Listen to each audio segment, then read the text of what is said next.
You started doing the work. You picked up the books, maybe hired a coach, joined the group, maybe even got into therapy. You're doing all the inner work. And you told yourself, this is it. I'm ready to feel better. But what came next wasn't better. It wasn't peace. It wasn't clarity. It was more confusion, more emotions, more fatigue. And you're starting to wonder, am I doing this wrong?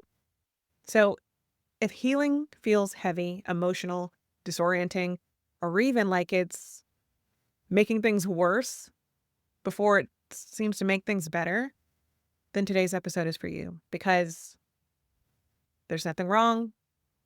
You're not doing it wrong. You're just in the middle. Welcome to the Core Happiness Podcast. I'm your host, Casey Banks, a mindset and positive psychology coach. On this podcast, we discuss all things related to creating happiness from within. So let's do it. Welcome back to the show.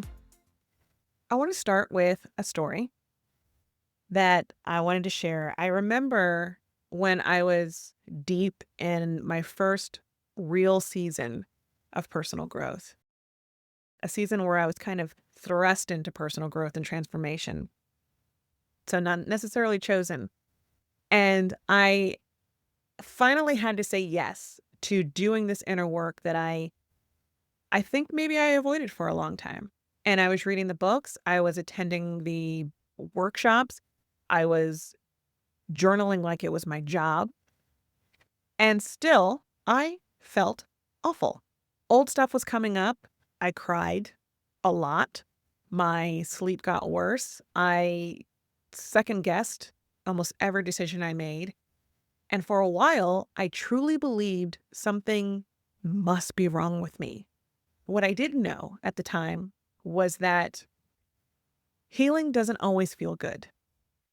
In fact, at first, it often feels worse because we're finally feeling what we used to numb or avoid or bypass.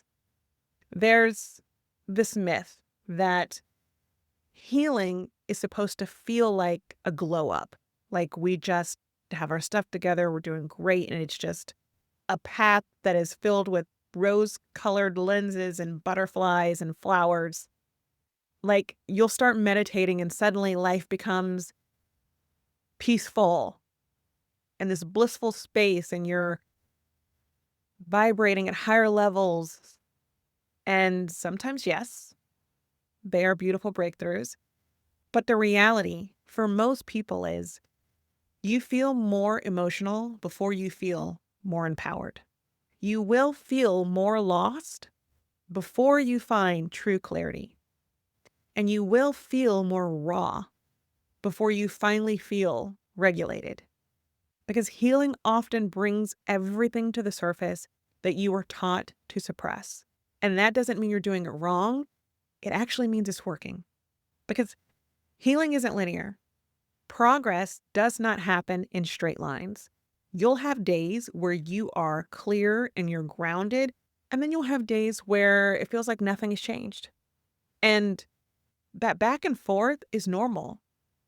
In fact, that back and forth is a sign that your nervous system is recalibrating. So instead of being hard on ourselves and asking like, am I better yet? Why isn't this working? Try like, what did I learn about myself this week? Where did I practice showing up differently, even if it was messy? If you need to keep a small journal where you just track moments of clarity, connection, courage, no matter how small they are, because all of that creates data, and those data points help reveal our emotional trajectory and helps track our progress so we can celebrate those wins and actually see how we're healing in the process. And it's important to know that feeling more is part of that process. You're not regressing, you're not moving backwards, you're not falling into old patterns because you're going back and forth. You're assessing. You're finally allowing yourself to feel the things that you had to shove down just to survive. That doesn't make you weak. That makes you brave. It can be completely disorienting to suddenly feel waves of grief or anger or fear that you thought you had moved past and worked through already. But emotion doesn't move in straight lines. It's loops, it's layers, it's a ball of yarn sometimes. So if this is you or you're having these feelings, then I want you to think about this question. If this feeling could speak, what would it say? And what need is it pointing me towards? So instead of trying to escape the emotion, try sitting with it 90 seconds and just naming it without judgment. This is sad. This is scary. I am safe to feel it. And then always remember, you don't have to do this alone. When healing feels hard, what most of us need isn't a more information or just to push through and soldier on. Sometimes we need co-regulation, a safe space, reflection support. And especially now in this day and age, people don't like to ask for help, right? A lot of people feel like we have to do everything on our own. But you are not supposed to be your own therapist, your own cheerleader, and your own spiritual guide all in one. That's not sustainable. It is not practical. Healing is never a solo project when you think about it. That's why you have therapists. It's why you have coaches. It's why you have mental health support. It's why you have friends. It's why you have family. It's why you have community. So if you are really at the point where you are resisting asking for help or accepting help, then I want you to ask yourself, where are you still trying to do it all alone? Where are you meeting that resistance to not accept help or ask for help? And then what would it look like to allow some support in, even if it's just 10% more than what you're doing right now? What would that look like? 10% more support. And if you're like, I don't know because I never asked for support, then I'll throw out some suggestions. Like it could be a friend who just listens without trying to fix anything, just provides you space. It could be a voice like this podcast. I mentioned therapy. It could be a coach.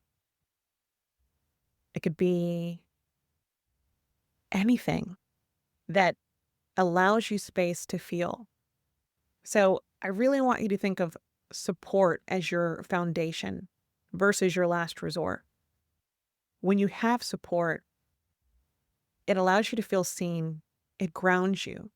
And it just reminds you that this part is part of it. This is part of healing. This is part of the process.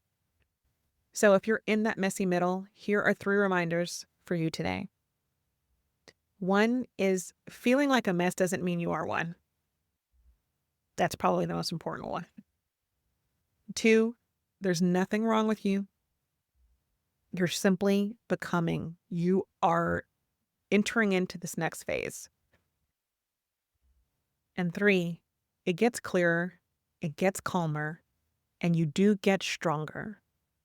If this episode hit home and you're ready to walk through this part of your journey with more clarity and structure, I invite you to join the Core Return Reset. It is a self-guided course that helps you understand what you're feeling, reconnect with your inner guidance, and just shift from overwhelm to feeling more anchored.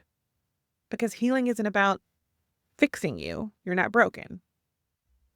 But it is about remembering who you are and maybe who you've buried.